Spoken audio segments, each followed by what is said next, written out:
दोस्तों, पूरे संसार में सबसे ज्यादा मूल्यवान वस्तु 9 निधियां हैं, जिन्हें पा लेने के बाद किसी भी प्रकार की संपत्ति या कीमती वस्तु की जरूरत नहीं होती।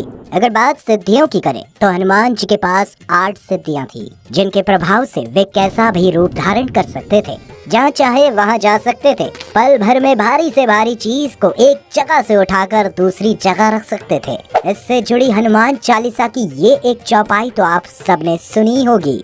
अष्ट सिद्धि नव निधि के दाता, अजवर दीन जान की माता, जिसका मतलब है कि हनुमान जी की भक्ति से व्यक्ति के जीवन में 8 प्रकार की सिद्धियां और 9 प्रकार की निधियां आ जाती हैं। हनुमान चालीसा के अलावा मार्कंडेय पुराण और ब्रह्म वैवर्त पुराण में भी अष्ट सिद्धियों का उल्लेख किया गया है, जिसमें सबसे पहली सिद्धि के बल पर हनुमान जी कभी भी सबसे सूक्ष्म रूप धारण कर सकते थे।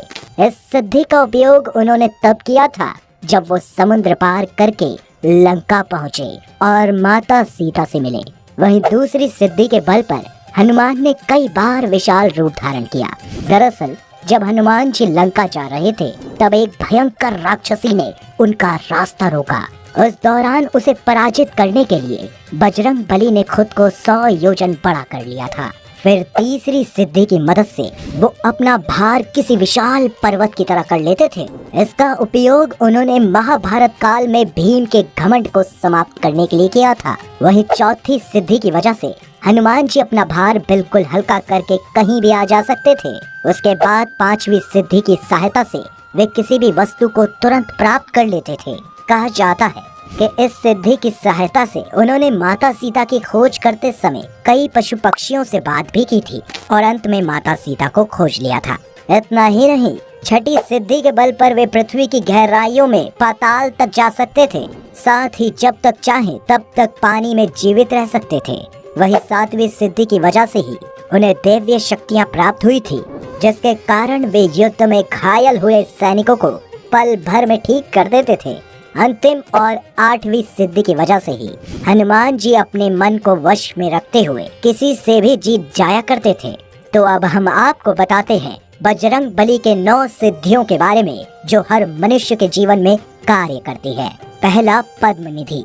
जिस मनुष्य में पद्म निधि लक्षण होते हैं वह सात्विक होता है। साथ ही वह सोने चांदी को इकट्ठा करके उन्हें गरीबों में बांट देता है।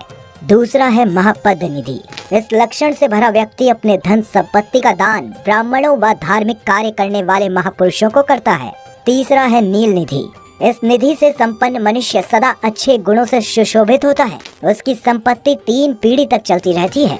चौथा है मुकुंद निधि। ऐसे लक्षणों वाले व्यक्ति रजोगुण संपन्न होते हैं और वो हमेशा राजा की तरह रहने की कोशिश करते हैं। 5वां, नंद निधि। नंद निधि से युक्त व्यक्ति रजोगुण और तमोगुण दोनों से ही संपन्न होता है और यही व्यक्ति अपने कुल का मुखिया होता है। छठा है मकर निधि। इस निधि से युक्त व्यक्ति तरह तरह के अस्त्रों को जमा करने वाला होता है। वहीं कश्यप निधि से युक्त व्यक्ति सिर्फ तमोगुण वाला होता है। वो अपनी सारी संपत्ति को सिर्फ खुद पर ही उड़ाता है। 8वां है शंख निधि। बताया जाता है कि यह निधि सिर्फ एक पीढ़ी के लिए होती है। इससे जुड़ा व्यक्ति सिर्फ खुद की चिंता करता है। वो कमाता तो बहुत है, लेकिन फिर भी उसका परिवार गरीबी में जीता है। 9वां और अंतिम है खर्व निधि।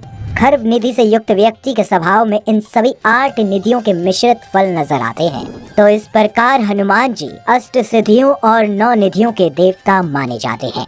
दोस्तों, अगर आप भी हनुमान जी से जुड़े ऐसे किसी रहस्य के बारे में जानते हैं तो हमें कमेंट करके जरूर बताएं।